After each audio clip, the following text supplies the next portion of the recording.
Je désire lire dans Jean au chapitre 11 à partir du verset 18.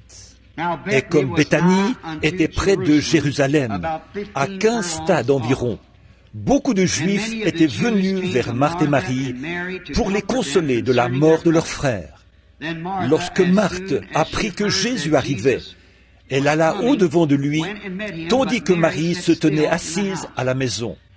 Marthe dit à Jésus, « Seigneur, si tu avais été ici, mon frère ne serait pas mort. Mais maintenant même, je sais que tout ce que tu demanderas à Dieu, Dieu te l'accordera. » Jésus lui dit, « Ton frère ressuscitera. » « Je sais, lui répondit Marthe, qu'il ressuscitera à la résurrection au dernier jour. » Jésus lui dit, « Je suis la résurrection et la vie. Celui qui croit en moi vivra, quand même il serait mort. Et quiconque vit et croit en moi ne mourra jamais. Crois-tu cela ?» Elle lui dit, « Oui, Seigneur, je crois que tu es le Christ, le Fils de Dieu, qui devait venir dans le monde. » Remarquez cela. Et ayant ainsi parlé, elle s'en alla. Puis elle appela secrètement Marie, sa sœur, et lui dit, « Le Maître est ici, et il t'appelle. » Prions. Père Céleste, confirme ces paroles à nos cœurs ce soir, alors que nous nous attendons à toi maintenant. Nous remettons ta parole, ton serviteur et ce texte entièrement entre tes mains. Au nom de Jésus-Christ, Amen. Vous pouvez vous asseoir.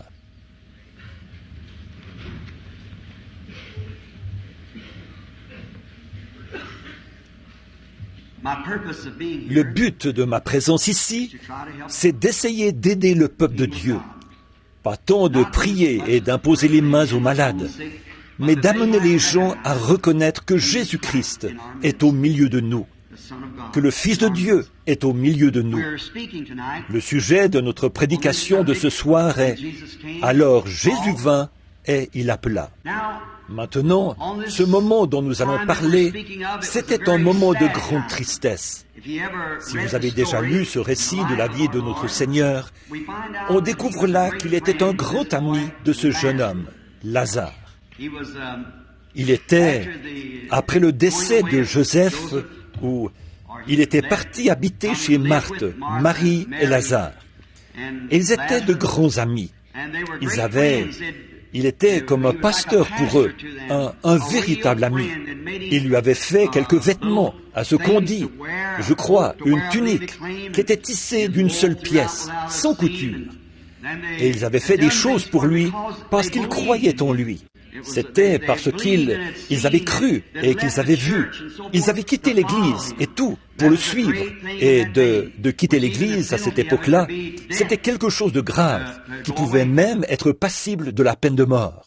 Mais Jésus, cet homme qui allait ici et là, qui, d'après les gens, mettait la division de leurs églises et disait de vilaines choses sur leurs sacrificateurs et tout. Il leur avait fait beaucoup de mal, pensait-il. Et le simple fait de se déclarer pour lui entraînait l'exclusion des synagogues. Alors, si on était exclu de l'Église, d'après ces gens, on n'avait aucune possibilité d'être racheté. Si on ne faisait pas partie de l'une de leurs sectes, les pharisiens, les sadducéens ou quelque chose du genre, il n'y avait pas de rédemption. Si on était en dehors de cela. Et s'ils avaient le droit, les clés, alors ils pouvaient tout simplement vous mettre à la porte s'ils le voulaient. Ça, c'est ce qu'eux-mêmes déclaraient. Ce n'est pas étonnant que Jésus ait dit, « Vous, par votre tradition, vous avez annulé l'effet de la parole de Dieu. » Voyez? Et maintenant, la chose s'est répétée de nouveau, puisque, comme nous le savons tous, l'histoire se répète de façon cyclique. Et c'est triste à dire, mais il avait été prophétisé que cela se répéterait. Et cela s'est reproduit de nouveau. Nous voyons que Jésus n'était pas bien considéré. Souvent, les gens sont enclins à juger l'homme qui n'est pas d'accord avec eux. Nous ne devons pas faire ça. Nous pouvons être en désaccord les uns avec les autres, tout en étant gentils. Si je ne peux pas être en désaccord avec un homme et continuer à l'aimer et à prier pour lui, être en désaccord avec lui en me fondant sur l'Écriture et afin que nous soyons mieux éclairés, alors je ne lui dirai rien du tout. Je tiens à ce que mon désaccord avec lui soit toujours amical, parce que je l'aime et que je ne veux vraiment pas qu'il soit perdu. et devrait lui aussi agir de la même manière envers moi. Nous ne voulons pas être perdus, et nous devons baser nos idées sur ce que dit la parole. Que la parole soit vraie, pas notre credo ni nos idées, mais ce qu'il dit. Aucune interprétation particulière, seulement ce que dit la parole. L'autre soir, j'ai fait quelque chose qui semblait presque sacrilège. C'était, je crois, un petit déjeuner de prédicateur l'autre matin. J'ai fait passer Jésus en jugement. J'ai dit, ce que les gens avaient fait en ce temps-là, ils font exactement la même chose aujourd'hui. Peut-être qu'il serait bon que je prenne un instant pour répéter cela, si nous avons le temps. Eh bien, j'ai dit qu'aujourd'hui, nous constatons que, dans la réforme de Luther, lui, en ce temps-là, a déclaré que le juste vivra par la foi. Celui qui croit, lui, il l'a. Mais nous avons vu que beaucoup d'entre eux disaient croire, et ils ne l'avaient pas. Du temps de John Wesley, s'ils recevaient ce qu'ils appelaient la deuxième bénédiction, la sanctification, une sanctification complète, ils ressentaient une grande joie et poussaient des cris. Tous ceux qui poussaient des cris l'avaient, mais ils ont constaté qu'ils ne l'avaient pas. Beaucoup d'entre eux poussaient des cris et ils ne l'avaient pas. Au temps de la Pentecôte, ils ont dit « Maintenant, la restauration des dons est venue, le baptême de l'Esprit. Celui qui parle en langue, il l'a. » Nous voyons que beaucoup ont parlé en langue et ils ne l'avaient pas. Alors ils disent « Eh bien, c'est le fruit de l'Esprit, voilà. » Oh non, ce n'est pas le fruit de l'Esprit. Ça, la science chrétienne l'a, au point que pratiquement, l'amour est le fruit de l'Esprit. Et eux, ils ont plus d'amour que n'importe qui. Ils nient la divinité de Jésus-Christ. Ils disent qu'il n'est qu'un prophète, un homme comme les autres. Voyez? Donc ça ne fait pas l'affaire. Permettez-moi de faire une petite remise en question là-dessus. Pendant un instant, faisons passer Jésus en jugement. Et que Dieu me pardonne cette déclaration depuis l'estrade. Mais je vais être contre lui pendant un instant. Juste pour vous éclairer, voyez? Bon, vous êtes ici devant moi ce soir. Je m'adresse à vous. J'étais là à l'époque où Jésus de Nazareth était sur terre. Je viens vers vous pour plaider devant vous contre cet individu, Jésus de Nazareth. Bon, nous savons tous que Dieu est amour. La Bible dit. Très bien. Et l'amour, l'esprit, c'est la longanimité, la bonté, la patience, la douceur et ainsi de suite. Et l'amour. Maintenant, disons, je veux vous demander quelque chose. Prenons, par exemple, ce que nous considérons tous comme un chrétien. Considérez votre vieux sacrificateur. Son arrière-grand-père était sacrificateur. Pour être sacrificateur, il devait naître dans cette lignée des Lévites. Nous constatons que sa vie de jeune homme n'est pas celle que vous avez eue. Qu'est-ce qu'il fait? Il se sacrifie. Il reste là-bas pour étudier la parole de Dieu. Il l'étudie jour et nuit, car il doit en connaître chaque lettre, connaître chaque mot qu'il y a sur le rouleau. Il doit connaître cela par cœur. Il lui faut absolument connaître ces choses. Et en plus, quand votre père et votre mère se sont mariés, qui les a unis comme mari et femme? Votre bon vieux sacrificateur, ce saint homme.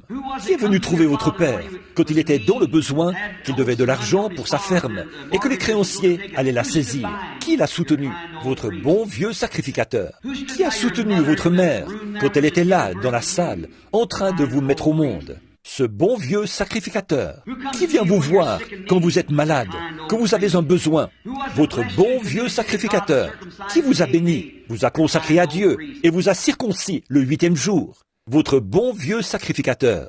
Quand votre père et votre mère étaient sur le point de divorcer, qui les a réconciliés, les a gardés ensemble?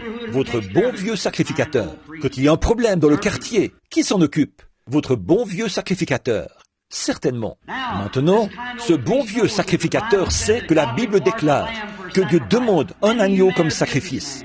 Beaucoup d'entre vous, vous êtes des hommes d'affaires. Vous n'élevez donc pas de brebis. Mais Dieu demande une brebis. Ils ont installé de petits enclos là-bas. Ils y ont vendu leurs brebis pour que les hommes d'affaires puissent aller les acheter et offrir pour leur âme le sacrifice que Dieu demande. Ce jeune homme, appelé Jésus, qu'a-t-il fait? D'où est-il venu? On prétend qu'il est né d'une naissance virginale. A-t-on déjà entendu parler sornette? Nous savons que sa mère l'a eu avant qu'elle et Joseph soient nés, ou qu'il est né avant qu'elle et Joseph soient mariés. On voit bien qu'il a mauvaise réputation depuis le début. Quelle carte de membre porte-t-il? S'il est un saint homme, à quel groupe s'est-il joint? Alors que votre sacrificateur a étudié pour connaître cette parole. Le voilà qui se présente et qui démolit ce que ce dernier a bâti. Appelleriez-vous ça Dieu? Certainement pas. Et l'autre jour, alors que votre sacrificateur avait préparé cet endroit, là-bas, là où vous pouviez acheter le sacrifice, qu'a fait ce jeune homme? Ça, de la gentillesse? Il a donné des coups, il a tressé des cordes, du lin et du cuir, il a regardé les gens avec colère, il a renversé les tables à coups de pied, et il a chassé les gens à coups de fouet. Et vous appelez ça les fruits de l'esprit? De regarder les gens avec colère? Et voyez, il a privé l'homme de sa possibilité d'adorer Jéhovah. L'homme d'affaires veut l'adorer. Comme il n'élève pas de brebis, il s'est rendu là-bas pour en acheter une. Et lui, il a renversé tout ça à coups de pied et il les a chassés. Là, qui a le fruit de l'esprit? Voyez, voilà, voyez-vous, ce n'est pas le fait d'avoir le fruit de l'esprit, ni de parler en langue, ni de pousser des cris. Vous dites, alors, frère Branham, quelle est la preuve? Quelle est la preuve? La confirmation de la parole pour l'heure en question. Ils avaient la Bible, ils correspondaient parfaitement à ce que Jéhovah avait dit qu'il allait arriver.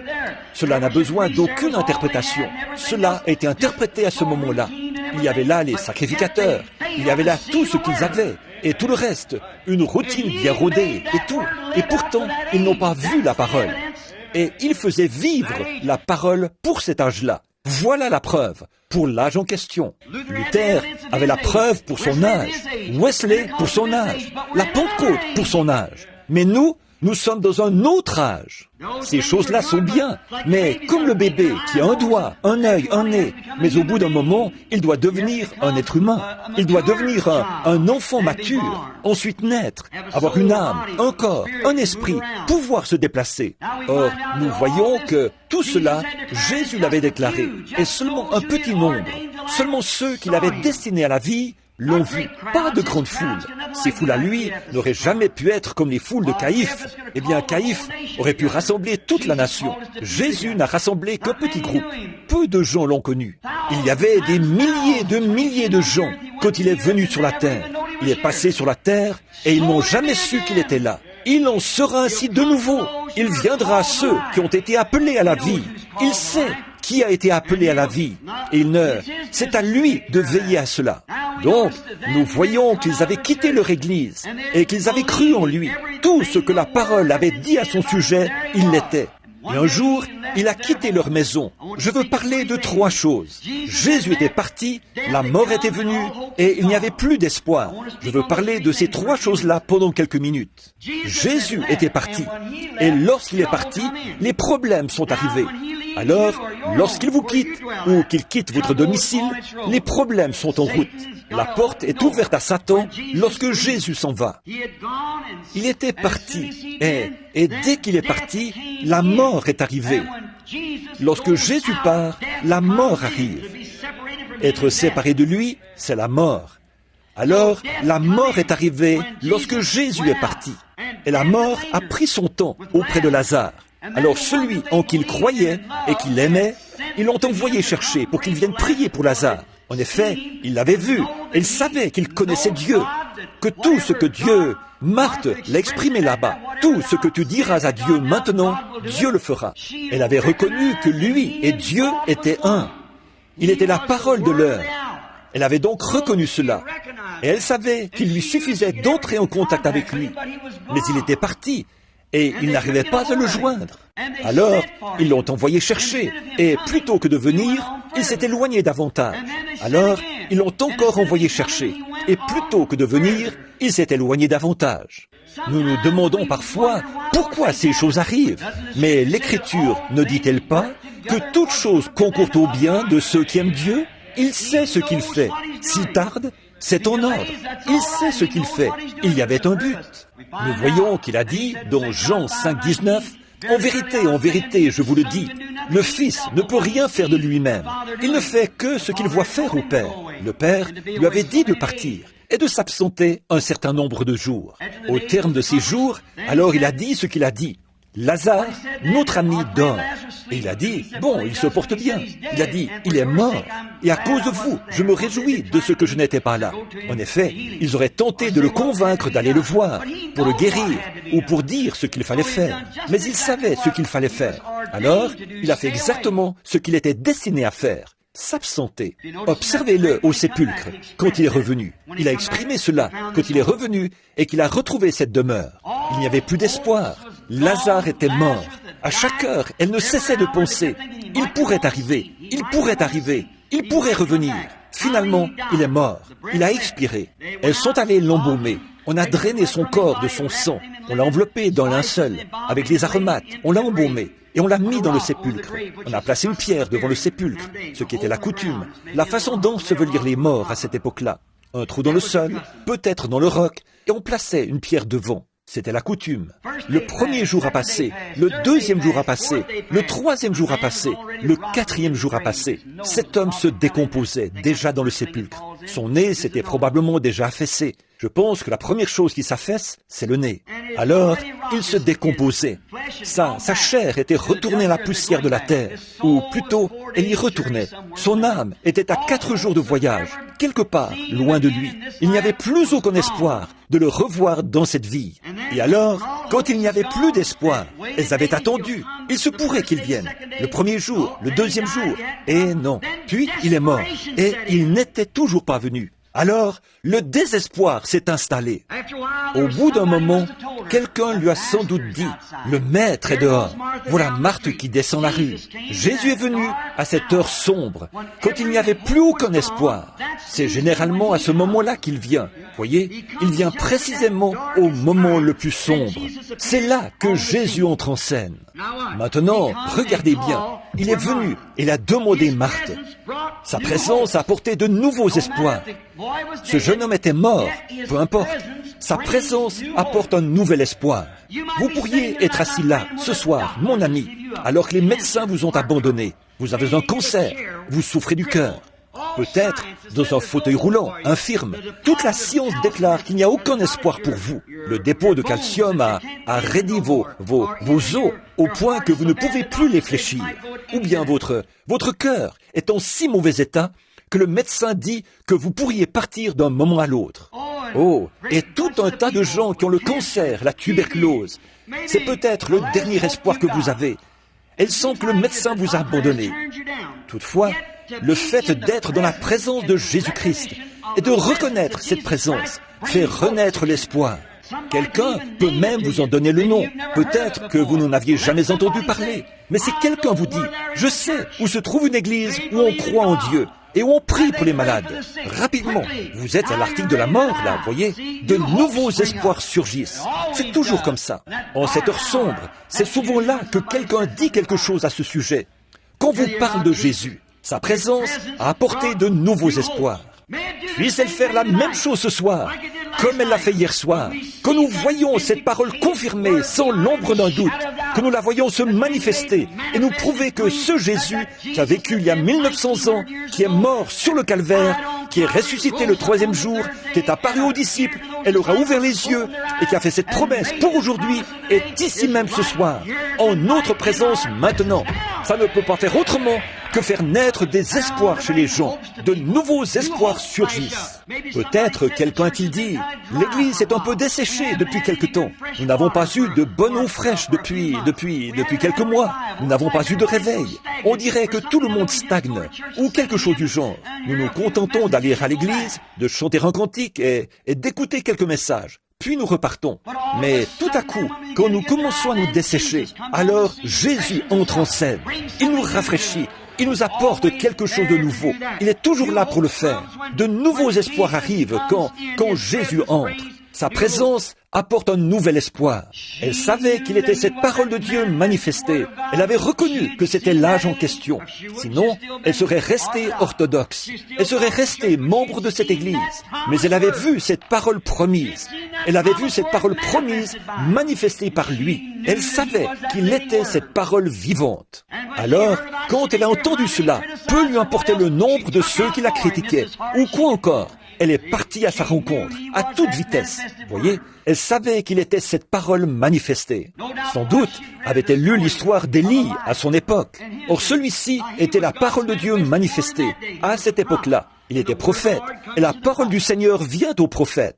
Et là, une femme avait eu un petit enfant qui lui avait été donné suite à une bénédiction que ce prophète avait prononcée sur elle.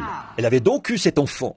Un jour, vers 11 heures, il a dû attraper une insolation. Il était dans les champs avec son père. La Bible ne dit pas que c'était cela, que c'était une insolation.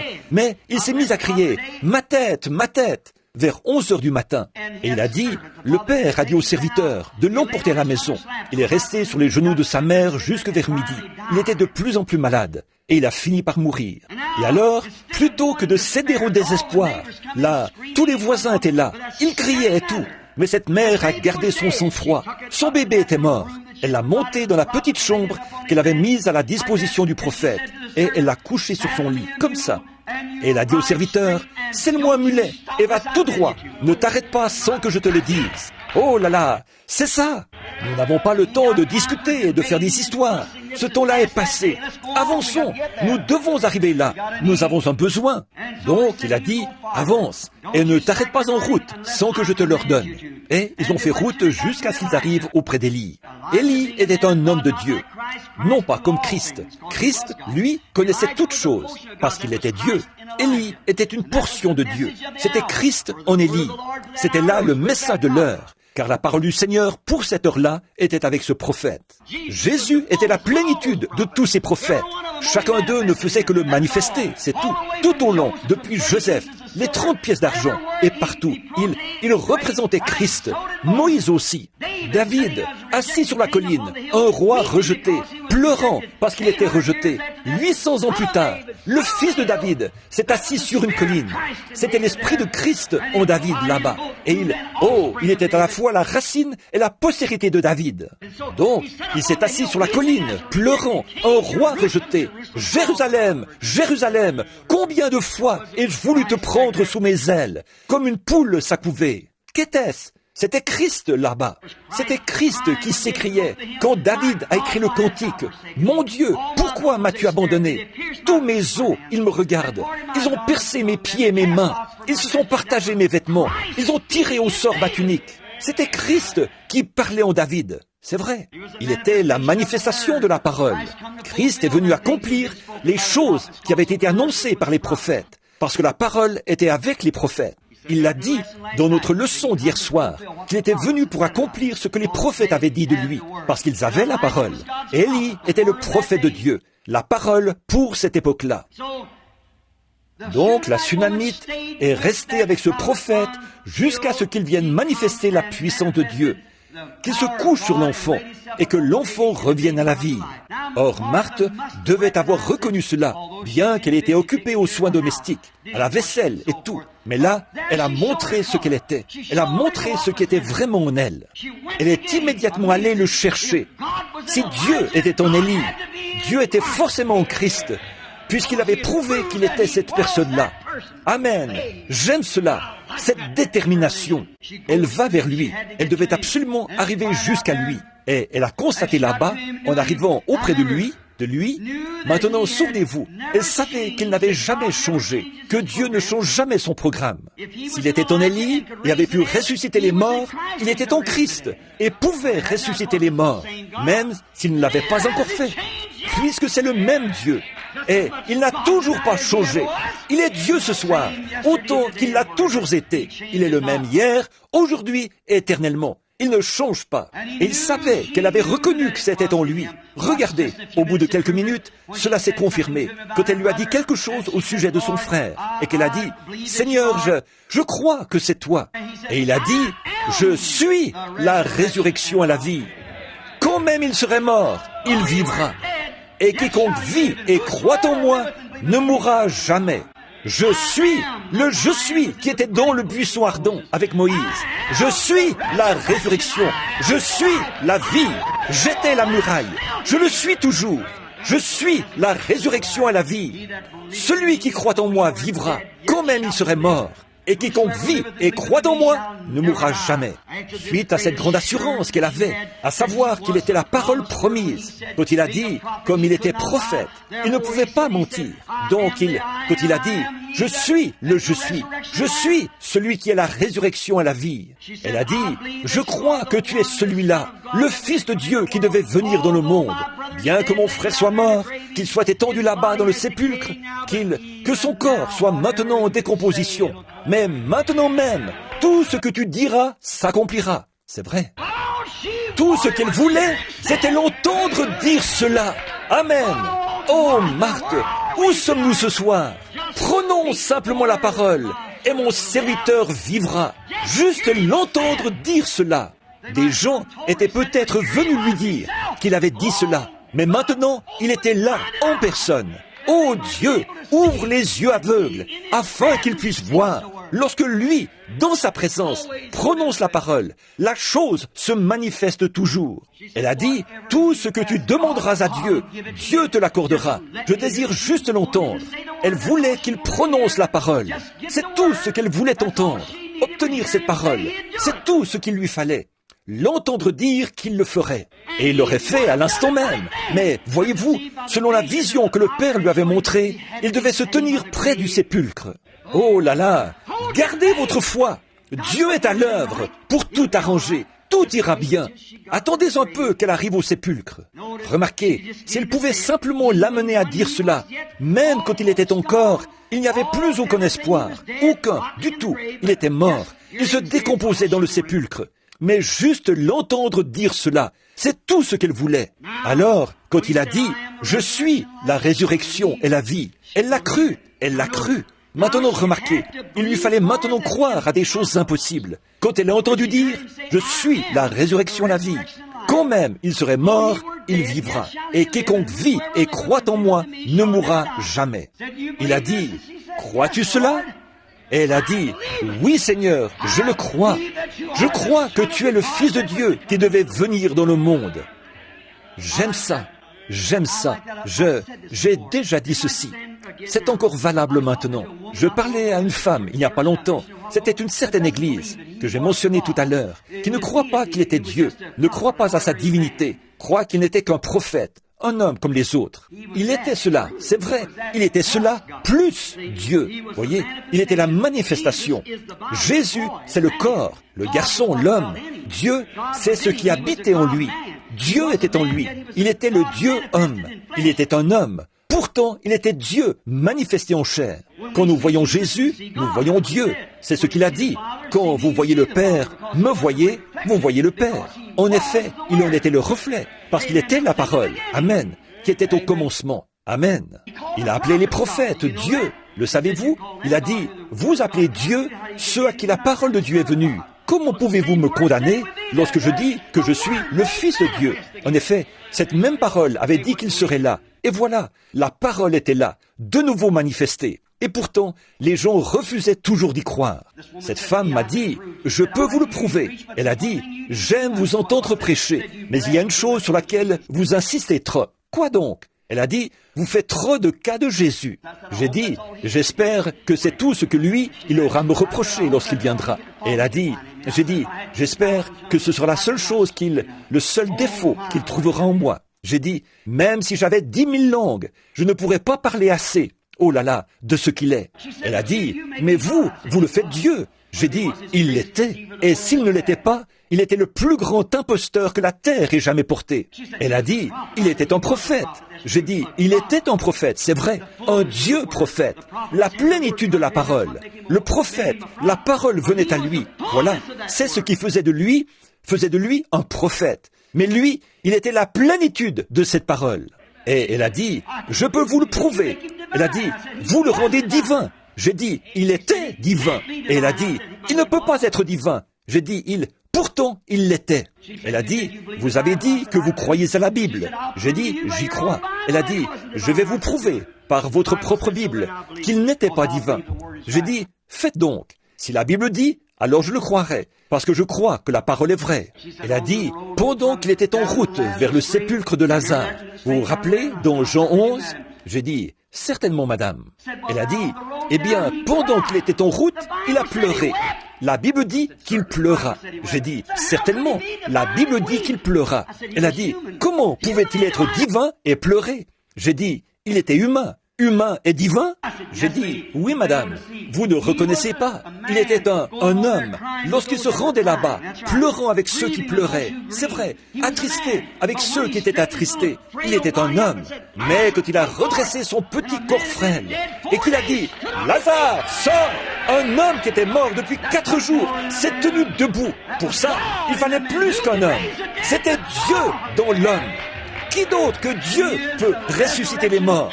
Il est la résurrection à la vie. C'est vrai. Ce soir-là, sur la mer, quand il était là-bas, fatigué, couché à l'arrière de la barque, alors que 10 000 démons s'étaient jurés de le noyer ce soir-là, et cette petite barque, agitée dans tous les sens comme un bouchon de liège là-bas, sur une mer déchaînée, ces démons pensaient, maintenant, nous le tenons, il dort, nous allons tous les faire couler. Oh, il était un homme, fatigué, mais dès qu'il s'est réveillé, il a posé le pied sur le bastingage, il a levé les yeux et a dit, silence, tais-toi, et les vents et les vagues lui ont obéi. Ça, c'était plus qu'un homme. Il était un homme lorsqu'il avait faim, qu'il est descendu de la montagne, cherchant un morceau de pain, ou quelque chose à manger, ou une figue sur un arbre. Mais quand il a pris 5 petits pains et 2 poissons, et qu'il a nourri 5000 personnes, c'était Dieu dans cet homme. C'est vrai. Oh, tout homme qui a fait quelque chose de sa vie croyait cela. Tous les poètes qui croyaient cela. Ce n'est pas étonnant que l'un d'eux ait écrit « Par sa vie, il m'a aimé. Par sa mort, il m'a sauvé. Par son ensevelissement, il a emporté mes péchés au loin. Par sa résurrection, il a justifié gratuitement pour toujours. Un jour, il reviendra. Ô jour glorieux! Eddie Perronnet, lui dont les chants ne se vendaient pas, un jour, titubant sous l'effet du Saint-Esprit, il a pris une plume et il a écrit le chant d'intronisation quand il a écrit « Que tous acclament la puissance du nom de Jésus, que les anges se prosternent devant lui, apportez le diadème royal, couronnez-le, Seigneur de tous. Alléluia !» Certainement, c'est ce que nous croyons qu'il était. Oui, monsieur. Il lui fallait maintenant croire à des choses impossibles. Impossibles, selon la pensée moderne de cette époque-là. Vous aussi, il vous faut croire à des choses impossibles, afin de voir une nouvelle vie, afin de voir quelque chose se produire. Mais s'il avait reconnu, elle avait reconnu qu'il était la parole, alors les choses impossibles pouvaient se produire, parce qu'il est le Créateur, et qu'il s'en tiendra à tout ce qu'il a dit. Et tout est possible à ceux qui peuvent croire. C'est sa parole. Mais les choses impossibles se manifestent lorsqu'on prend Dieu au mot. Oui, monsieur. Lorsqu'on prend Dieu au mot, les choses impossibles se manifestent. Quand Dieu dit que la chose arrivera, prenez cette parole et regardez. Là, regardez les choses impossibles arriver. Effectivement, elles arriveront. Mais remarquez, même au milieu de tout cela, elle a dit, maintenant même, Seigneur, tout ce que tu demanderas à Dieu, Dieu le fera. Elle savait que s'il arrivait à obtenir de lui cette parole, c'est tout ce qu'il lui fallait, obtenir cette parole. Oui, c'était son heure la plus sombre. Alors Jésus est venu et il a appelé. Oh, quelle chose extraordinaire ils ont vu, une résurrection. Considérons d'autres personnages qui ont connu des heures sombres. À un certain moment, il y a eu un homme du nom de Job, l'un des plus anciens prophètes de la Bible. Il était un grand homme. Il avait aimé le Seigneur et il avait fait tout ce qu'il savait devoir faire. Et Satan désirait le cribler. Alors, un jour, il a dit à Dieu, oui, c'est plutôt Dieu qui lui a dit, « D'où viens-tu, Satan ?» Il a dit, « Oh, de parcourir la terre et de m'y promener. » Il a dit, « As-tu remarqué mon serviteur Job? Il n'y a personne comme lui sur la terre. C'est un homme parfait. » Oh, a-t-il dit, bien sûr, tu lui donnes tout, tu fais tout pour lui. Certainement, il est un grand homme, mais livre-le-moi pendant un moment. Je lui ferai changer de discours. Je l'amènerai à te maudire en face. Il a dit, tu n'y arriveras pas. Voilà la confiance qu'il a dans le croyant. Pourquoi? Il est infini, il est éternel, il connaît la fin dès le commencement. Il savait que Satan n'y arriverait pas. En effet, il est la parole. Il savait ce que Job ferait. Rappelez-vous Job, il l'a couvert d'ulcères. Il a tué ses enfants. Il lui a ôté tout ce qu'il avait. Il a perdu la santé. Même ses consolateurs sont venus. Et ils ne faisaient que l'accuser d'avoir péché en secret. Et le brave Job en était au point où il était vraiment dans la détresse. Vous devez d'abord être en détresse. Vous devez vous retrouver dans un moment où vous êtes au bout du chemin. Job était au bout du chemin quand il a dit « Maudit soit le jour de ma naissance, que le soleil ne brille pas sur lui, et que la lune ne brille pas sur cette nuit, qu'on n'en fasse jamais mention. » Et dans cette détresse, alors Jésus est venu. Il a regardé ici-bas et il a dit, « Moi qui suis un homme, je vois qu'une fleur meurt, elle repousse au printemps. Si un arbre est abattu par le vent, il revit à l'approche de l'eau. » Il voyait tous les végétaux reprendre vie. Mais, a-t-il dit, « L'homme se couche, il expire. Où est-il » Il savait qu'il était un vieil homme. Il a dit, « Ses fils viennent le pleurer, et il l'ignore. Oh, si tu voulais me cacher dans le séjour des morts, et me garder dans le lieu secret, jusqu'à ce que ta colère soit passée. Fixe-moi un terme, et donne-moi un terme. » Nous, il a continué à parler comme ça. Il était au comble de sa détresse. Que pourrait-il arriver? Les feuilles vivent, elles reviennent dans les arbres. Les fleurs reviennent, tout le reste revit. Mais l'homme se couche et il expire. Il était en détresse. Il ne savait pas ce qui pourrait lui arriver. Et il avait cet âge-là. À ce moment-là, alors Jésus est venu. Dieu lui a fait tourner la tête vers le ciel. Et il a vu venir Jésus dans les derniers jours. À cette heure la plus sombre, où sa femme a dit « Maudit Dieu et meurt ». Malgré tout, il a dit « Femme, tu parles comme une femme insensée. L'Éternel a donné et l'Éternel a ôté. Que le nom de l'Éternel soit béni. » Même sa femme l'avait rejeté. Son église l'avait rejeté. Tout le monde l'avait rejeté. En cette heure sombre, où il ne savait plus quelle direction donner à sa vie, Jésus est venu. Alors il s'est écrié « Je sais que mon Rédempteur est vivant et qu'au dernier jour, il se tiendra sur la terre. Et même après que les vers de ma peau auront détruit ce corps, de ma chair, je verrai Dieu, je le verrai moi-même. » À l'heure la plus sombre de sa vie, alors Jésus est venu. Oui, monsieur. Moïse, pour Moïse, l'heure la plus sombre pour lui, elle est venue au milieu d'Israël. Il était en plein exercice de ses fonctions. Il avait rencontré Dieu là-haut, dans le buisson, et celui-ci avait dit « Je suis ». Le « je suis ». Il était allé là-bas et avait lutté contre toutes sortes d'imitations, Jeannès et Jondrette, qui cherchaient à imiter son travail. En tout cela, il était resté fidèle à Dieu. Finalement, il avait amené Israël à croire. Et le voilà qui sort de l'Égypte. Il se dirige tout droit vers le pays promis, où Dieu avait dit « Vous m'adorerez sur cette montagne ». C'était la parole de Dieu. Moïse savait qu'il allait forcément arriver à cette montagne. Amen. Dieu l'avait dit. Aucun pharaon ne peut le tuer. Aucun démon ne peut le tuer. Rien ne peut le tuer.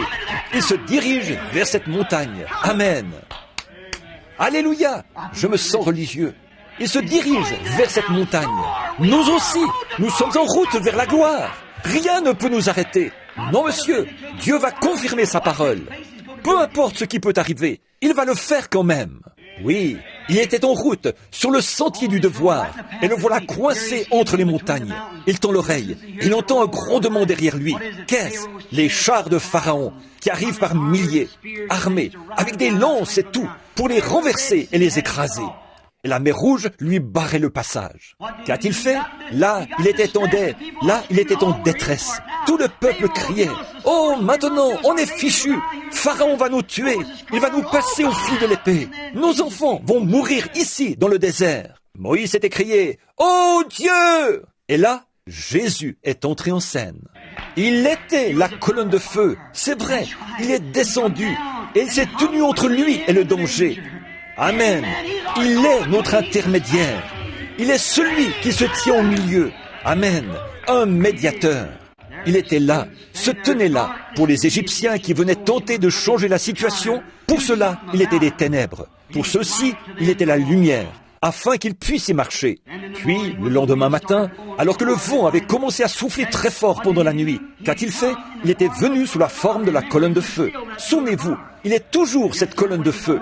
Oui, monsieur, quand il était sur terre, il a dit « Je suis venu de Dieu et je m'en vais à Dieu ». Et après sa mort, son ensevelissement, sa résurrection et son ascension, Saint Paul, sur le chemin de Damas, Il a été jeté à terre par cette colonne de feu. Souvenez-vous, il était hébreu. Il n'aurait pas dit cela. Il a dit, Seigneur, qui es-tu? S majuscule, E-I-G-N-E-U-R. Elohim, qui es-tu que je persécute? Il a dit, je suis Jésus. Amen. Alléluia. Il est le premier et le dernier. Il est toujours le même. Encore un peu de temps et le monde ne me verra plus. Mais vous, vous me verrez. Je serai avec vous et même en vous. La même colonne de feu, le même Dieu qui accomplit la même chose par la même promesse. Amen. Qui manifeste sa parole. Je suis la résurrection et la vie. Je suis celui qui était, celui qui est et celui qui vient. Oui, monsieur. Oui, nos pères ont mangé la manne dans le désert. Il a dit, ils sont tous morts. Mais je suis celui qui suis. Moïse, dans le buisson ardent, c'était le je suis. Il est toujours le je suis. Non pas j'étais, je suis, au temps présent. Toujours. Nous voyons ici que Moïse était coincé là-bas et que le Christ est descendu. Or, la Bible dit que Moïse regardait l'opprobre de Christ comme une richesse plus grande que les trésors de l'Égypte. L'opprobre de Christ était l'onction, le logos qui était sorti de Dieu. L'ange, tout lecteur de la Bible sait que cet ange était Christ. Il était là, dans le désert, et il est entré en scène, sous la forme dans laquelle il était censé se manifester. Gloire à Dieu! Il y a aujourd'hui le même Christ, sous la forme dans laquelle il se manifeste. Il leur avait dit qu'il les ferait sortir. C'est ce qu'il faisait. Il est venu là pour tenir sa parole, pour la confirmer. Ensuite, après qu'il est venu, comme il l'avait fait avec Marthe, alors il a appelé. Il a dit, « Moïse, pourquoi cries-tu à moi? Parle à ce peuple et mettez-vous en marche. » En cette heure sombre, la mer Rouge s'est ouverte. Ils ont traversé en route pour accomplir la parole de Dieu. Oui, à l'heure la plus sombre de Moïse. Alors, Jésus est venu. Nous avons du temps maintenant. Et il a appelé Moïse. Nous aimerions attirer votre attention sur un autre petit homme. Il s'appelait Jairus. Ils sont vraiment nombreux dans le monde aujourd'hui. Il croyait en secret. Il aimait Jésus. Il avait entendu parler de lui. Il croyait en lui.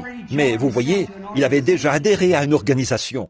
Et oui, il ne pouvait pas confesser cela ouvertement. Il y croyait, mais il ne pouvait pas le confesser. Il s'était donc rallié aux incroyants. Mais il y croyait vraiment. Vous savez, quand un homme est dans cet état-là, un jour ou l'autre, Dieu le pousse à la confrontation. C'est dans la détresse. C'est là que nous montrons ce qui est vraiment en nous, ce que nous sommes vraiment. Il était donc là, déjà rallié aux incroyants. Il était déjà allé inscrire son nom sur le registre et tout. Et il était un sacrificateur. Alors il aurait été assez difficile pour lui de faire cette confession, puisque c'était son gagne-pain. Donc, mais il croyait pourtant en Jésus. Un jour, sa petite fille est tombée malade. Oh là là, lui, sans doute que cet homme, dans cette situation, a dû faire venir le médecin. Le médecin est venu. Il a soigné l'enfant. Sa fièvre empirait toujours. Au bout d'un moment, elle était si brûlante de fièvre et tout, qu'elle s'est retrouvée à l'article de la mort. Il était en détresse. Il devait faire quelque chose. Il ne savait vraiment pas quoi faire. Alors il s'est dit, si seulement je pouvais le trouver, où qu'il soit. Eh bien, il n'a pas attendu qu'il fasse nuit, comme Nicodème l'avait fait, pour avoir un entretien privé. C'était l'heure de passer à l'action. L'heure était venue de passer à l'action. Et il devait agir à ce moment-là. Et je pense, mon frère, ma sœur, que c'est la même chose maintenant. L'heure est venue de passer à l'action. L'heure est venue. Il faut soit croire ou ne pas croire. Chaque homme et chaque femme arrive à cette ligne de séparation. Chaque enfant y arrive. Parfois, quand on franchit cette ligne, il ne reste qu'une seule chose, le jugement. Quand on franchit cette ligne qui sépare la miséricorde et le jugement, quand on franchit cette ligne.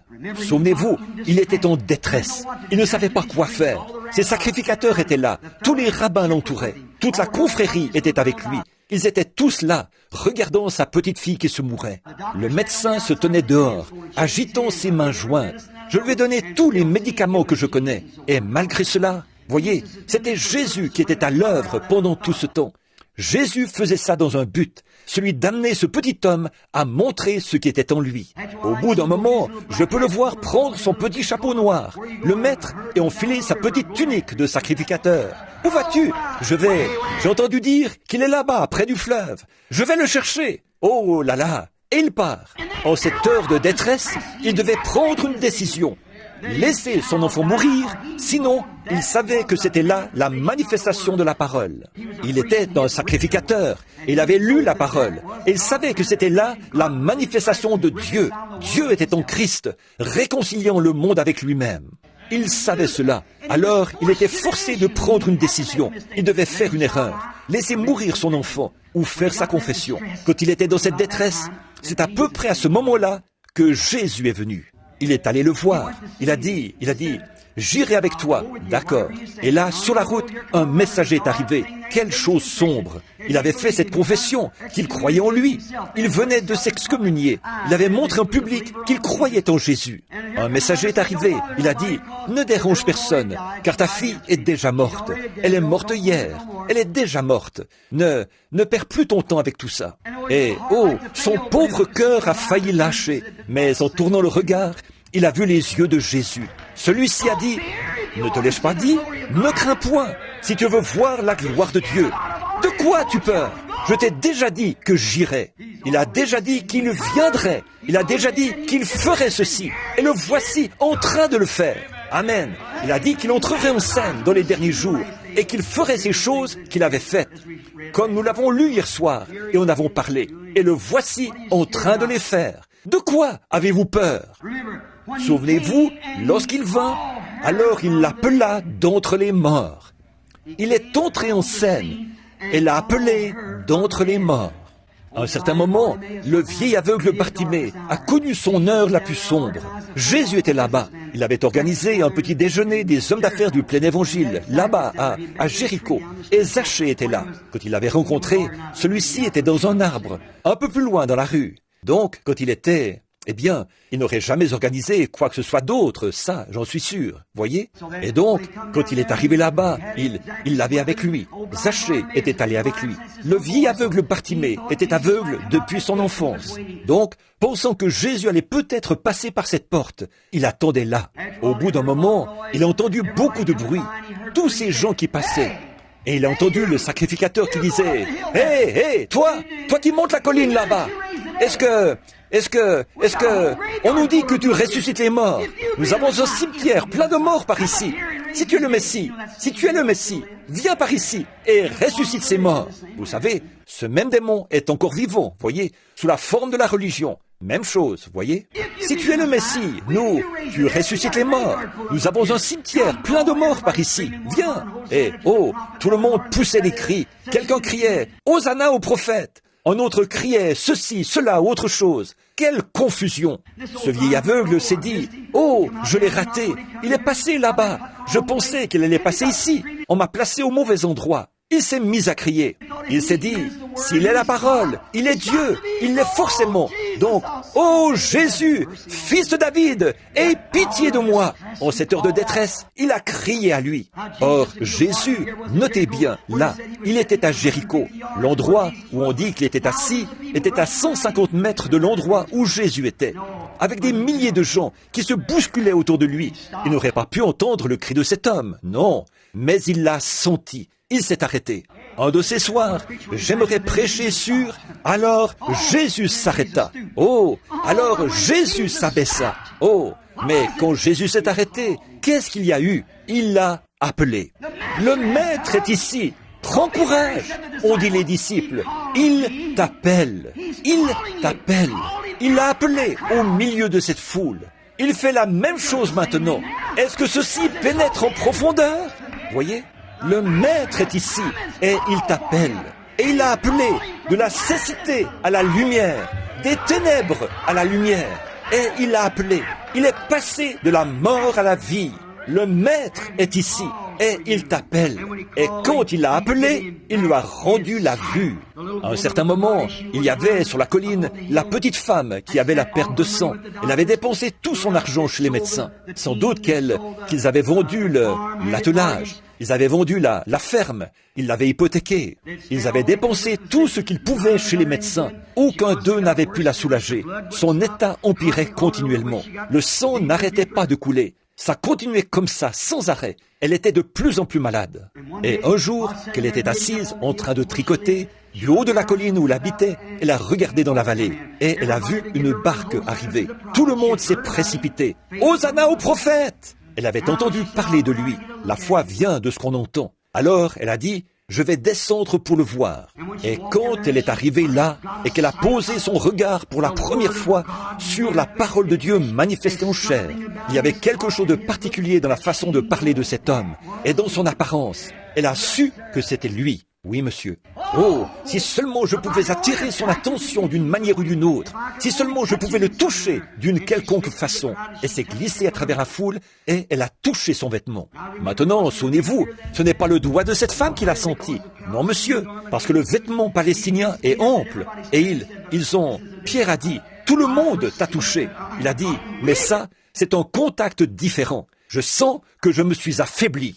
Jésus était venu. Elle n'avait plus d'argent. Elle n'avait plus rien. Mais en cette heure sombre, alors que la perte de sang ne s'arrêtait pas, que les médecins n'arrivaient pas à l'arrêter, Jésus est venu. Et qu'a-t-il fait? Il l'a appelé.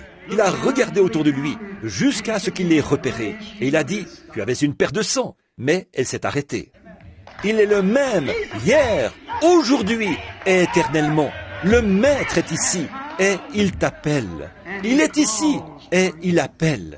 Il a appelé et lui a redonné la santé. Pour la petite femme au puits, dont nous avons parlé hier soir, il n'y avait plus d'espoir. Probablement que son 5e mari l'avait quittée, peut-être, et qu'elle venait d'en prendre un 6e cette nuit-là. Et là, elle avait quelques doutes à son sujet. Moralement, elle était fichue. Elle désirait être une vraie dame. Elle avait sans doute lu la Bible. Elle était en chemin pour se rendre là-bas, vers 11 heures. Elle ne pouvait pas venir tôt le matin, au moment où les femmes vertueuses y venaient. Elles transportaient l'eau sur leur tête, avec les cruches, et elles s'en retournaient. Alors, elle ne pouvait pas venir se mêler à elles. Il y avait ce genre de ségrégation-là, à l'époque. Les gens bien et les gens pas bien ne se mélangeaient pas. Les gens immoraux restaient à leur place. Elle ne pouvait donc pas venir avec les autres.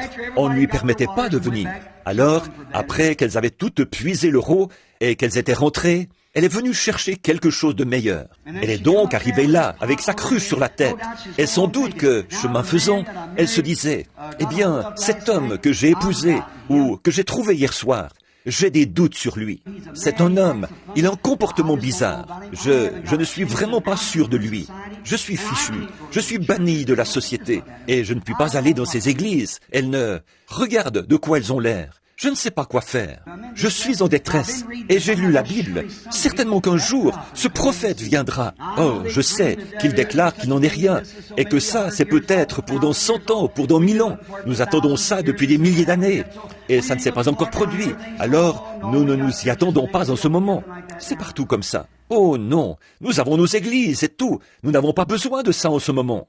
Et donc, chemin faisant, elle avait ses pensées. Vous savez, lorsque vous pensez à lui, c'est là qu'il vous apparaît. Comme nous l'avons vu hier soir, lorsqu'ils étaient en chemin vers Emmaüs. Lorsqu'elle pensait à ces choses, elle a entendu un homme dire « Apporte-moi à boire ».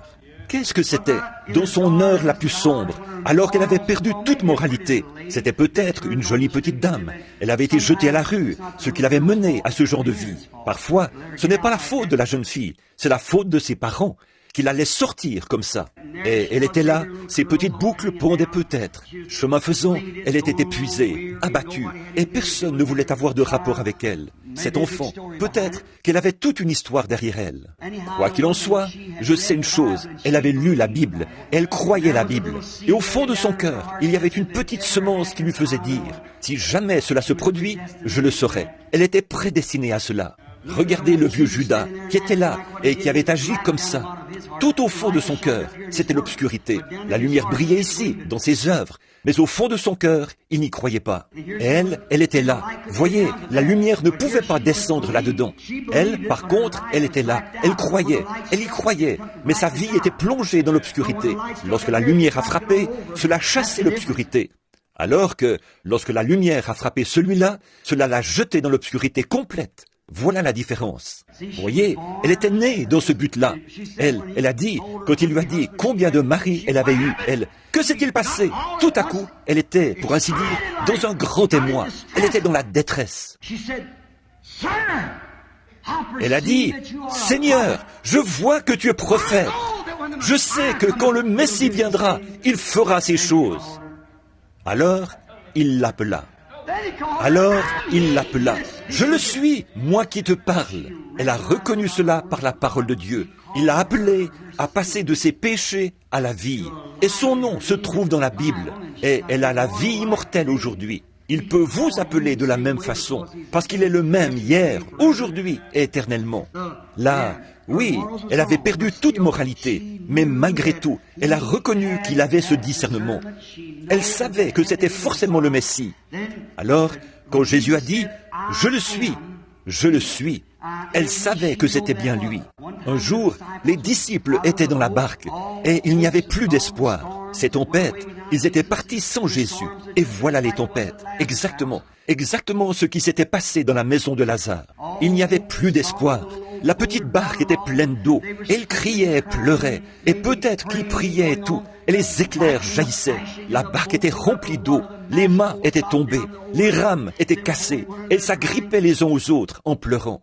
Et en cette heure, qui était vraiment la plus sombre, alors Jésus est arrivé en marchant. Mais il le voyait comme une ombre. Il faisait peur à voir, comme un fantôme. Et dans leur frayeur, ils ont poussé des cris. C'est ça le problème aujourd'hui. C'est à cette heure que Jésus vient, à votre heure sombre, et vous en avez peur. Vous ne savez pas ce que c'est. Ils ne savaient pas ce qu'il était. Ils ont dit « Oh, c'est un fantôme !» Ils hurlaient. Alors, il les a appelés. Il a dit « N'ayez crainte, c'est moi !» À l'heure la plus sombre, Jésus est venu, leur secours. C'est ce qu'il fait toujours. Il vient à l'heure la plus sombre. Alors Jésus est venu, il s'est manifesté, il est venu à eux. Pierre a dit, « Si c'est toi, ordonne que j'aille sur les eaux. » Jésus a dit, « Viens. » Savez-vous quoi, mes amis? Il viendra bientôt pour les gens de ces derniers jours. Or, c'est étrange, n'est-ce pas, que l'Église se soit retrouvée de nouveau dans cette heure sombre. Là, je vais dire quelque chose. Ce n'est pas une doctrine. Je prophétise. Savez-vous ce qui est arrivé? On en sera bientôt au point, notez bien ce que je dis, où toutes les dénominations devront adhérer au conseil œcuménique. Sinon, elles ne pourront pas avoir le soutien de ce conseil. Par conséquent, il y aura un boycottage. Et personne ne pourra fréquenter ces églises-là, ni fréquenter aucune église. À moins d'avoir reçu une marque de votre église, vous ne pourrez ni acheter ni vendre. Vous voyez, ce qui est arrivé arrivera de nouveau. Une marque consacrée à la bête. Et l'Église, les gens qui sont spirituels, ils s'en rendent compte. Du moins, vous, les pentecôtistes, vous le reconnaissez. Vous avez commencé à le ressentir. Alors que vos églises, beaucoup de vos organisations pentecôtistes, je n'ai pas besoin de vous les nommer, mais vous le savez, qu'en ce moment, elles sont en train d'entrer là-dedans. Elles en ont déjà rendu témoignage. Et quand vous aurez fait ça, qu'est-ce que vous serez obligé de faire ensuite? Vous serez obligé de renoncer à votre enseignement évangélique du baptême du Saint-Esprit. Vous serez obligé de renoncer à votre doctrine biblique. Et les membres ne toléreront pas ça. Les vrais chrétiens nés de nouveau vont préférer mourir. Ils ont été mis en garde par la parole. Ils savent que cette chose-là va venir. Oui, monsieur. Et c'est étrange, n'est-ce pas? Au milieu de cette heure la plus sombre, alors Jésus vient et il nous appelle. Il dit, « N'ayez pas peur, c'est moi. Je suis toujours avec vous. Je suis ici pour manifester ma parole. » Ce qu'il était à l'époque, il est encore maintenant. Il avait dit qu'il ferait ces choses. Oh là là, le Maître est ici et il nous appelle. Il y a sans doute ici beaucoup de malades, assis ici. Le médecin vous a annoncé qu'il n'y a aucun espoir pour vous. Vous êtes peut-être dans votre heure la plus sombre, mais souvenez-vous, le Maître est ici et il vous appelle. Et un jour, le Maître viendra et il appellera chaque nom qui est écrit dans le livre de vie de l'agneau. Si le vôtre n'y est pas, faites en sorte qu'il y soit, parce qu'il viendra et appellera. Même ceux qui sont dans la tombe entendront sa voix et en sortiront, reviendront à la vie. Le Maître viendra et il vous appellera. Et pendant qu'il appelle aujourd'hui, répondez et préparez-vous pour ce jour-là. Voilà le conseil que je vous donne. La promesse de cet âge, il a promis qu'il serait là, que les choses qu'il avait faites, il les ferait de nouveau. Et voilà maintenant que de nouveau, le Maître est ici. Et il vous appelle. Courbons la tête. Il me reste environ 6 pages ici, mais je ne peux pas aborder cela maintenant. Courbons la tête. Je vous ai promis que je vous laisserai sortir de bonne heure, et il est déjà écart. Père Céleste, ô Seigneur, fais que cela se produise de nouveau. Toutes ces choses que j'ai dites, Jésus est ici et il t'appelle. Que fait-il quand il vient? Il appelle. Fais que cela se produise de nouveau, Seigneur. Que ton Saint-Esprit vienne au milieu des gens ce soir. Le Seigneur Jésus sous la forme de l'Esprit. Qu'il vienne ce soir, qu'il se révèle, et alors qu'il se manifeste, comme ces gens, de la manière dont ils ont cru. Nous aussi, nous croirons, Seigneur. Il y a peut-être beaucoup de gens ici qui n'ont jamais eu cette occasion. Nous prions que tu la leur accordes encore ce soir, car nous le demandons pour la gloire de Dieu, au nom de Jésus. Amen. C'est ça, ma sœur, mais continuez simplement à jouer cela. C'est très bien. Continuez. Oh, soyez bien tranquille, tout le monde. Croyez-vous qu'il est ici? Il l'est. Est-ce qu'il appelle encore quand il vient? Alors, si vous pouvez seulement croire, c'est tout. Si vous pouvez seulement croire la parole de Dieu, Dieu accordera cela. Maintenant, regardez, je n'ai pas le temps de former la ligne de prière ici. Je vais appeler les gens dans l'auditoire ce soir, si le Seigneur le veut. Le Maître est ici. Il est ici pour accomplir sa parole en ce dernier jour. Et ce qu'il était à l'époque, il l'est encore aujourd'hui. Ce qui était sa manifestation ou sa marque d'identité à l'époque, ça l'est encore aujourd'hui. Parce qu'il est toujours la parole de Dieu. Le croyez-vous? Et la parole de Dieu discerne les pensées, les intentions du cœur. Et la façon dont il a agi à l'époque, c'est la façon dont il a toujours agi. Il est encore le même. S'il faisait cela maintenant même, est-ce que vous croiriez en lui? Est-ce que ça vous amènerait à croire en lui? Vous qui êtes dans l'auditoire, là, je vais d'abord regarder pour voir s'il y a quelqu'un que je connais, assis ici, quelque part, quelqu'un que je connais. Tous ceux qui sont de ce côté-ci, qui ne me connaissent pas, levez la main. Vous savez que je ne sais rien de vous, et vous êtes malade. Levez la main. Je pense que c'est tout le monde. Très bien. Maintenant, croyez. Croyez simplement de tout votre cœur. Ne doutez pas. Ayez la foi. Croyez en Dieu. Je vais vous demander de rester bien tranquille, de rester assis. Ne vous déplacez plus maintenant, s'il vous plaît. Voyez, vous êtes une âme, un corps et un esprit. Et votre esprit, et le Saint-Esprit, est très timide. Combien d'entre vous se souviennent, il y a bien des années, à propos du Saint-Esprit, quand j'étais venu ici, ce que je vous avais dit, quand je prenais la main des gens, qu'il m'avait dit que ce discernement allait venir, et que ça continuerait. Vous vous en souvenez? Vous vous souvenez de ça? Mais il a dit, si tu peux amener les gens à te croire. Vous vous souvenez de ce ton-là, il y a bien des années? Vous devez croire. J'ai vu un homme, je crois que c'était ici, pendant l'autre réunion. Il était assis juste là. Et le Saint-Esprit, je l'observais pendant que je prêchais. Il était infirme, il avait des béquilles sous les bras. Et au moment où je commençais à faire l'appel, Satan est venu à cet homme, une ombre noire. Et j'ai vu cela de mes propres yeux. Il s'est levé et est sorti. Il restera toujours infirme, voyez? Donc, alors qu'il aurait été guéri sur place. Si seulement il, voyez? Mais bon, j'ignore le pourquoi. Je suppose qu'il a tout simplement écouté l'ennemi. Mais si vous pouviez être là, à observer ces ombres, voir ces choses sous leurs différentes formes, voir ce qu'elles sont et observer leur manière d'agir, voyez, ce serait... Maintenant, je ne peux pas vous guérir. L'homme qui vous dit qu'il peut vous guérir, il est dans l'erreur. Vous êtes déjà guéri. Mais il s'agit de reconnaître la présence de Jésus-Christ. Or, comme Marthe a reconnu que si elle pouvait le revoir, elle recevrait ce qu'elle désirait, parce qu'il était la parole manifestée. Alors, ne pouvons-nous pas croire comme ça ce soir? Croire cela? Certainement, nous le devrions.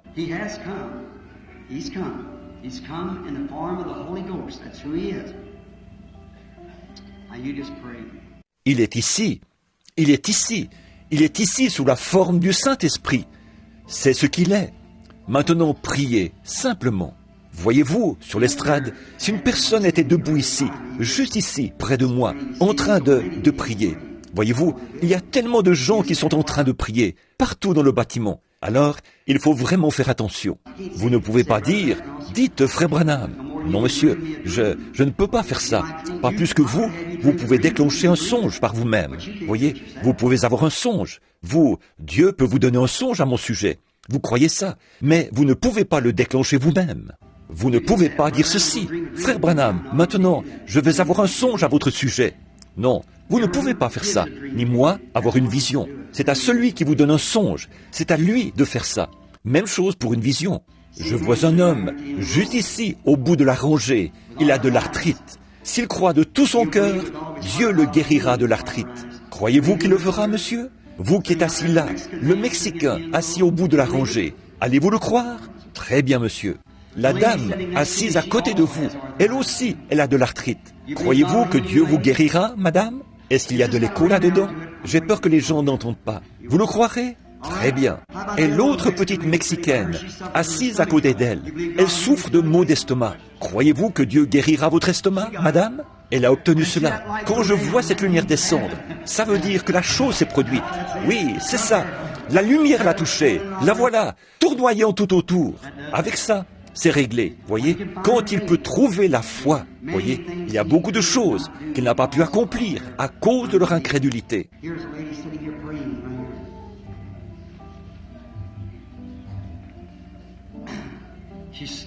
Il y a une dame assise ici, en train de prier, juste ici. Elle a peur, et pour cause. Elle a un cancer de stade avancé. Je ne vous connais pas, mais Dieu vous connaît. Croyez-vous que Dieu peut me dire ce qu'il en est de ce cancer ou autre chose? Regardez-moi. Il y a tellement de gens qui sont là, en train de prier. Voyez-vous? Voilà pourquoi je dis cela. Regardez-nous. Maintenant, oui, vous n'êtes pas d'ici. Vous n'habitez pas ici. Vous êtes d'un endroit appelé Porterville, en Californie. C'est exact. Croyez-vous que Dieu peut me dire qui vous êtes? Il le sait. Votre nom est Madame Witham. C'est exact. Maintenant, croyez, et le cancer partira. Si tu peux croire, voilà tout ce que Dieu vous demande de faire. Si tu peux croire. Ne croyez-vous pas cela de tout votre cœur? Quelqu'un dans cette section-ci, ne pouvez-vous pas croire? Le Maître est ici, et il vous a appelé. Il vous appelle à passer de la mort à la vie, de la maladie à la santé. Il y a un homme assis juste là, derrière, la tête baissée, en train de prier. En fait, il ne prie pas pour lui-même, il prie pour quelqu'un d'autre. C'est une fille, c'est sa fille. Croyez-vous, monsieur? Vous avez des problèmes avec vos jambes, vous avez des problèmes avec votre genou. C'est exact. Il ne faut pas pleurer, c'est lui qui est là, à côté de vous.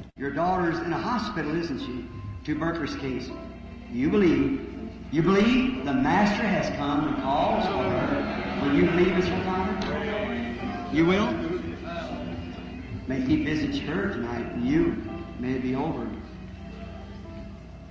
Votre fille est à l'hôpital, n'est-ce pas? C'est la tuberculose. Croyez, croyez-vous? Le Maître est ici et il l'appelle. Allez-vous croire en tant que son père? Vous allez croire? Puisse-t-il la visiter ce soir? Et vous aussi, que ce soit terminé.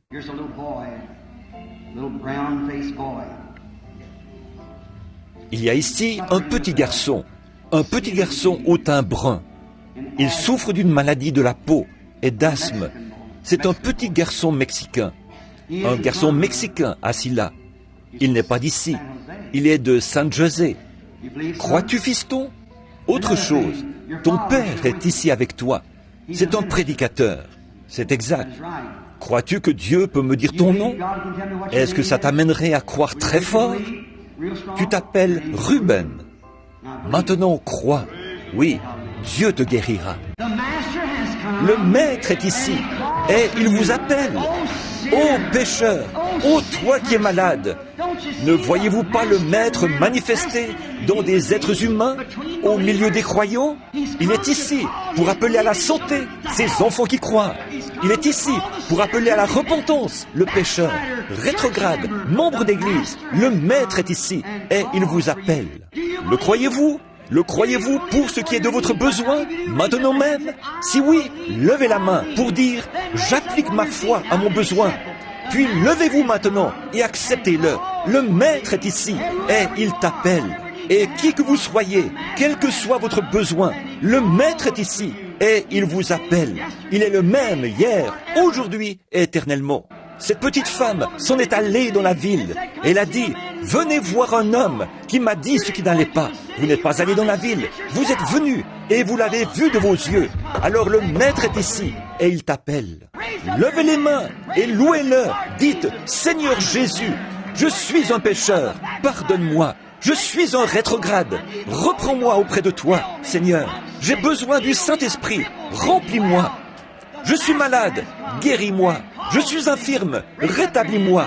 Le Maître est ici et il t'appelle. Levez les mains maintenant et louez-le. Amen. Donnez-nous la note. Je le louerai. Je le louerai. Vous connaissez? Je le louerai. Vous le connaissez, n'est-ce pas? Croyez-vous? Je le louerai. Je le louerai. Oh, je louerai l'agneau meurtri.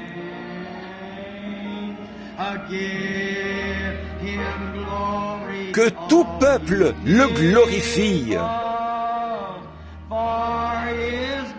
Car son sang lave tous les péchés. Vous l'aimez? Alors, n'est-ce pas que vous aimez chanter pour lui pendant qu'il est là? Il est en esprit. Il est en train de se déplacer un peu partout dans le bâtiment. Il connaît vos cœurs. Il sait tout sur vous. Chantons-le pour lui, de tout notre cœur. Je le louerai. Levez les mains en le faisant.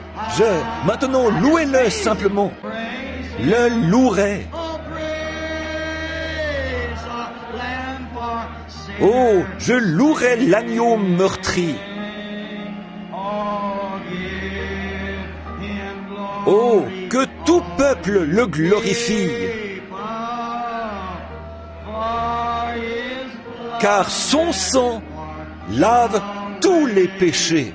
Oh, madame, vous qui êtes dans le fauteuil roulant, si vous pouvez croire un peu plus là, essayons encore une fois. J'attends quelque chose.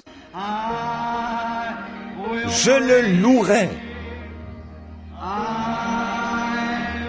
Je le louerai. Oh, je louerai l'agneau meurtri.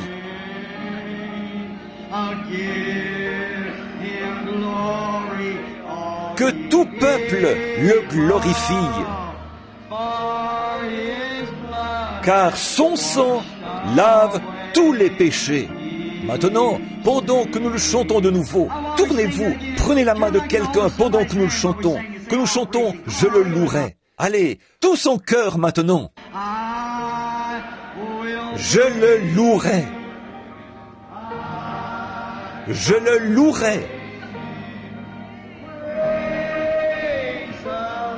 Je louerai l'agneau meurtri.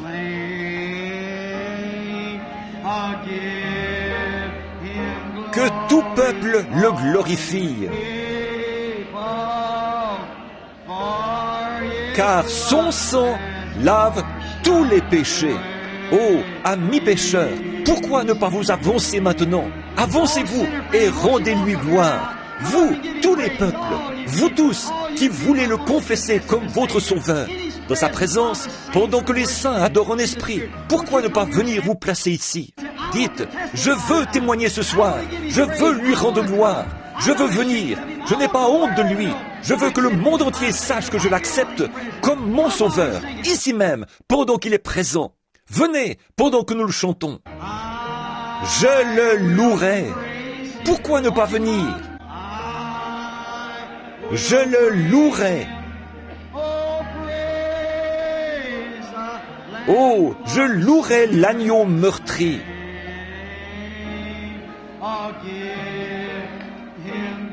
Oh, que tout peuple le glorifie.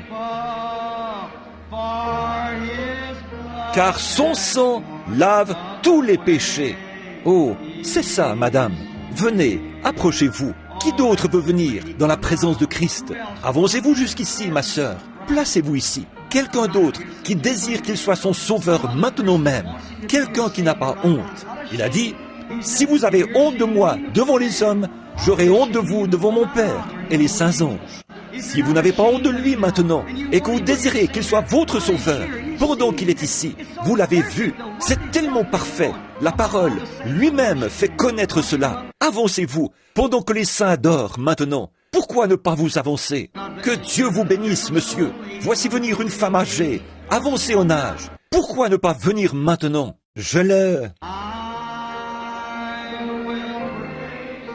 Chantez-le maintenant. C'est ça les jeunes. Approchez-vous ici autour. Louez-le. Que Dieu vous bénisse, madame. C'est comme ça qu'il faut faire. Que Dieu vous bénisse, les jeunes. L'agneau meurtri. Que tout peuple le glorifie.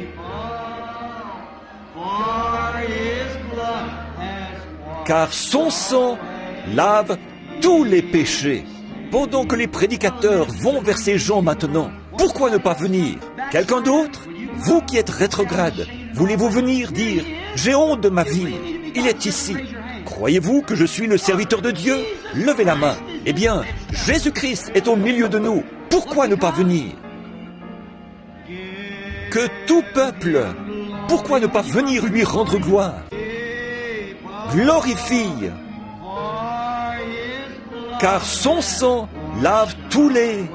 Marthe, est-ce que tu viens ou est-ce que tu vas rester à la maison avec Marie? Est-ce que vous allez rester là, dans une organisation et dire « Oh, mon Église ne le croit pas de cette manière » alors que Christ est manifesté? Est-ce que vous allez rester là et dire ça? Ou bien est-ce que vous allez sortir de là? Bon, je vais vous dire quand je... Non, c'est aujourd'hui, c'est maintenant l'heure. La mort rôde autour de vous, comme pour la fille de Jairus. Venez maintenant, rétrograde, viens maintenant, pécheur, viens maintenant. Le moment, c'est maintenant. Le Maître est ici et il vous appelle. Il vous appelle. Vous dites, comment puis-je le savoir? Il se sert de ma voix. S'il se sert de ma voix pour dévoiler la maladie, les afflictions et tout, ne savez-vous pas qu'il appelle aussi pour dévoiler le péché? Sortez de là, venez maintenant. C'est peut-être la toute dernière occasion qui vous sera donnée. Encore une fois, il y en a d'autres ici qui devraient venir, mes amis. Je ne veux pas vous mettre mal à l'aise en vous appelant comme ça. Ce n'est pas bien. Si vous, des fois, peut-être, les pharisiens pensaient qu'ils étaient sauvés, mais ils ne l'étaient pas. Vous pensez la même chose. Venez maintenant. Soyez-en certains. Ne prenez aucun risque avec ça. S'il y a le moindre doute dans votre esprit, ne prenez pas de risque. Approchez-vous maintenant. C'est maintenant le moment. Maintenant, pendant que la source est ouverte, pendant que le Saint-Esprit est ici, le Maître est ici. Ce petit doute, c'est ce qu'il cherche à vous signaler. Vous doutez, abandonnez ça. Venez maintenant, le Maître est ici et il t'appelle. C'est ça, continuez simplement à venir. Allez, continuez à venir. Je le louerai. Je le louerai. Pourquoi ne pas venir lui donner des louanges? Je louerai l'agneau meurtri. Que tout peuple le glorifie. Car son sang lave tous les péchés. Maintenant, pendant que les pécheurs s'avancent pour l'accepter, que les gens lui donnent des louanges, alors que nous le chantons maintenant, main levée, chantez ces louanges, maintenant, tous ensemble. Je le louerai. Je le louerai. Je louerai l'agneau meurtri. Just give him praise. You people around here, pray, ask him to forgive you. That's what he'll do. The Master has come and calls for you. God bless you. Donnez-lui des louanges. Vous qui êtes ici, tout autour, priez. Demandez-lui de vous pardonner. C'est ce qu'il fera. Le Maître est ici et il vous appelle. Que Dieu vous bénisse.